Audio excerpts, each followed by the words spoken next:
Time to check in with KRQE News 13 anchor Elizabeth Alvarez, who has the morning's headlines, and I know she's saying TGIF. Good morning, Elizabeth. TGIF. Happy Frigid Friday, Frigid I say, Friday, right? yes. Good morning, ladies. Good morning to you at home. We begin this morning talking about how President Obama has signed the federal version of Katie's Law. The law is named after Katie Sepich, a New Mexico State University student who was murdered back in 2003. The federal version offers incentives for 26 states that do not currently require DNA collection from felony suspects to pass their own law and start doing it.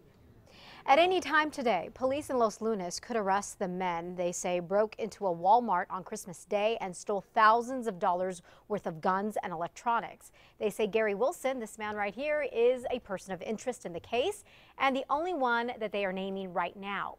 Police say Wilson drove the getaway truck they seized on Monday, one that looks like the one that was caught on surveillance video at the gas station before the Walmart. Now, police think the men stole the stuff, and now they are trying to find all those folks out there who may have purchased guns and electronics from them. A lot of people who work for the state of New Mexico aren't too happy with the governor's new budget because she does not have them getting a pay raise. She released her budget for this year on yesterday and wants basically $100 million more in new money for education, $28 million more for Medicaid, and $8.5 million more for public safety. But the governor did not agree with a budget from legislators to give state workers a 1% pay raise. At a time when New Mexico families are still struggling across the board, pay increases for government employees is not something I can include in my budget. Now, the head of the Legislative Finance Committee says he thinks he and the governor can compromise on the pay raises or potential pay raises, especially because state workers have not had one in 4 years. Firefighters in Bernalillo now have a new way to help people. It's technically called a bariatric rescue unit. This is it. It's designed to help them lift patients who are very overweight. Lifting, pushing, pulling activities account for more than 74% of all injuries and the costs attributed to EMS scenes by firefighters. It allows less personnel to accommodate a patient, and therefore it gives a little more dignity. This is Bernalillo County Fire Rescue that has this new piece of equipment. By the way, Albuquerque Fire Department, they do not have a bariatric unit and does not plan on getting one.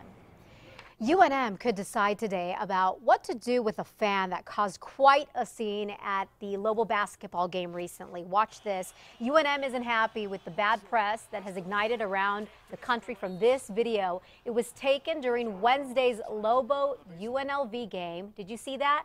The fan in yellow right there was seen pushing one of the Rebel players.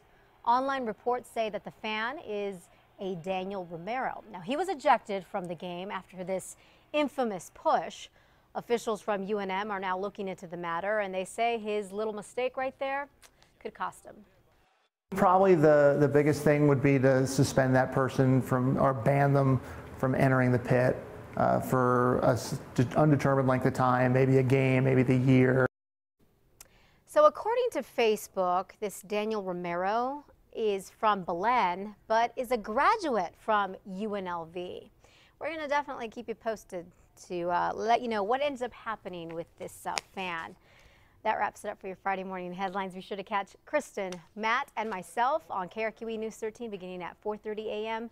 every weekday. All right, ladies, how about that video?